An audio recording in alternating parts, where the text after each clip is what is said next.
जब तक बरौली की जनता शिक्षित नहीं होगी तब तक बरौली विकसित नहीं होगा, ये कहना है बरौली विधानसभा क्षेत्र के भावी प्रत्याशी श्याम बाबू का।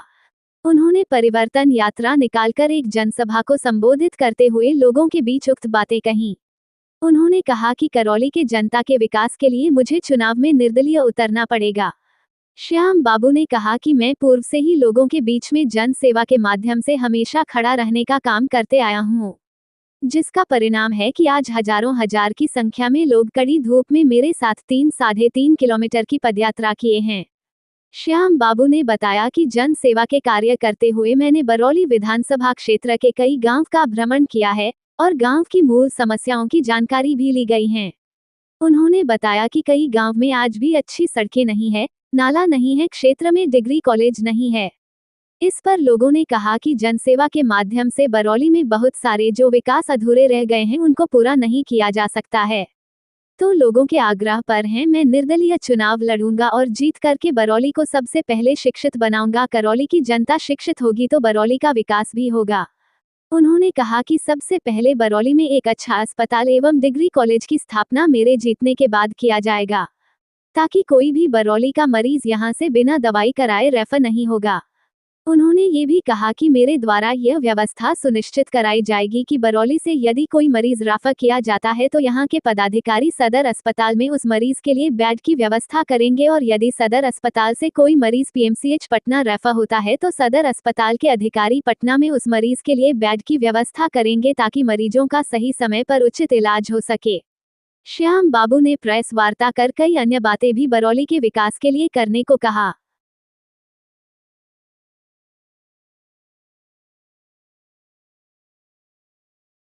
चुनावी क्षेत्र में आने का क्या उद्देश्य रहा? देखिए, सबसे पहले बात है कि इस बरौली की पावन धरती पर जितने पत्रकार बंधु आए हैं, आपके चैनल के माध्यम से जितने भी देख रहे हैं, आपके साथ साथ पूरे तमाम साथियों को मैं मेरा सादर प्रणाम।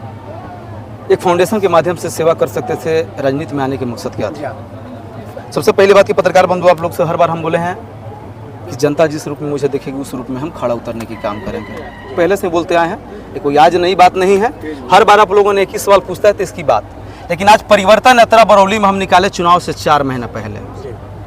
पूरे बरौली विधानसभा के एक वार्ड स्तर के हम लोगों ने बैठक किया और इस बरौली की हम लोगों ने कमियां जानने की जो है इस चीज़ को हमने प्रयास किया और जाना भी सारा चीज़ कमियां जानने की बात। लेकिन क्षेत्र के लोगों का कहना था कि फाउंडेशन के माध्यम से इस प्रकार की आप काम कर सकते हैं, तो लेकिन श्याम बाबू हमारे गाँव के रास्ता नाला ही खराब है, हमारे यहाँ यूनिवर्सिटी नहीं है, हमारे यहाँ डिग्री कॉलेज नहीं है, तो उसके लिए एक जनसेवा के माध्यम से जो है डिग्री कॉलेज नहीं ला सकते हैं, नाला नहीं बना सकते हैं, बाढ़ से निवारण नहीं दे सकते हैं। लेकिन आज हमने बताया था एक सभा करेंगे, उस सभा में तय होगी और सभा में जो जनता निर्णय लेगी उस निर्णय पर हम खड़ा उतरने की काम करेंगे। परिवर्तन यात्रा था, प्रेमनगर आश्रम से हम लोगों ने निकला, 3.5 किलोमीटर का हम लोगों ने पैदल यात्रा भी किया और इस कड़की धूप में, इतने गर्मी में भी हजारों की संख्या में नौजवान साथी, माताएं बहन विधानसभा के कोने कोने से आए हुए सभी लोगों ने कदम से कदम मिलाकर चला। यह लगता था मुझे, यह लगा भी मुझे कि यहाँ की जो लोग, यहाँ की जो राजनीति करने वाले जो प्रतिनिधि जो यहाँ पे हैं, इंडिया गठबंधन दोनों लोग से लोग पक चुके हैं। तभी एक 25 साल के अपने बेटे को आशीर्वाद देने के लिए यहाँ पे आए और सभी लोगों ने आज हमें आशीर्वाद दिया कि विधायक निर्दलीय प्रत्याशी के रूप में। बरौली विधानसभा से आप चुनाव लड़ने की तैयारी में हैं, यहाँ के विपक्ष के विधायक से आपको डर नहीं लगता? क्योंकि यहाँ के लगातार जो तमाम तरह के आरोप लगा के जेल भेज दिया जाता है, तो बाघ हैं, वो भी किसी माँ के कोख से जन्म लिए, हम भी एक माँ के कोख से जन्म लिए हैं, हम भी अपने माँ के दूध पिए, वो भी अपनी माँ के दूध पिए हैं। और उनको लगता है कि अगर हमारी बात गलत है तो कहीं मंच लगा ले और फैसला हो जाएगी। राजनीति में तो बातें की ना होती है, लेकिन बात है केस फौजदारी के, तो कानून व्यवस्था वही जानते हैं। लोकतांत्रिक देश है, सबका अधिकार है, कहेंगे लोग बोलेगा। अगर हम पे भी अगर गलतियां कोई होती हैं तो समाज के काम है उंगलियां उठाना। बिल्कुल आप हो सकता है कि अगर समाज में उस प्रकार के किया तब समाज कह रहा है, नहीं किया तो नहीं करता। लेकिन हम उनकी बातें ना करके, पक्ष और विपक्ष की बातें नहीं करते हुए हमारी सभा में आए हैं, हमारी बातें पूछेंगे, आपको बखूबी हम बताएंगे, इस पर चर्चा करें। क्या मैनिफेस्टो रहेगा आपका अगर यहाँ विधायक अगर जनता बनाती है? देखिए, सबसे पहली बात कि बरौली को विकसित और बरौली को शिक्षित बनाना है मुझे। जब तक बरौली शिक्षित नहीं होगा, जब तक बरौली विकसित नहीं होगा। सबसे पहली बात कि यहाँ के नौजवान जब तक पढ़ेंगे नहीं, जब तक आगे बढ़ेंगे नहीं। सबसे पहली बात कि एजुकेशन जब नहीं उनके पास रहेगा तो उनको क्या पता चलेगा मुझे क्या करना है, नहीं करना है। तीसरे चौथा पढ़ेंगे जाके जो हेल्पर की काम करेंगे। आपका प्लान सिर्फ निर्दलीय चुनाव लड़ना या किसी पार्टी के दामन? समय आएगी अगर जनता आज तो निर्दलीय के रूप में ही मुझे यहाँ पे आशीर्वाद देने के लिए बोला, लेकिन फिर अगर उस प्रकार की पार्टियां की बात अगर होती है तो आगे जो बातें अगर निर्णय होगी आप सबको हम लोग बताएंगे। श्याम जी, भविष्य में अगर किसी पार्टी से बातचीत होती है तो क्या किसी पार्टी में जाने से परहेज होगा या निर्दलीय ही रहेगा? देखिए, प्रपोजल तो बहुत सारे दलों से आए हैं, लेकिन उनके अगर समीकरण यहाँ पे बनते हैं, उनकी खाते में टिकट आती है तो ऐसी बात नहीं।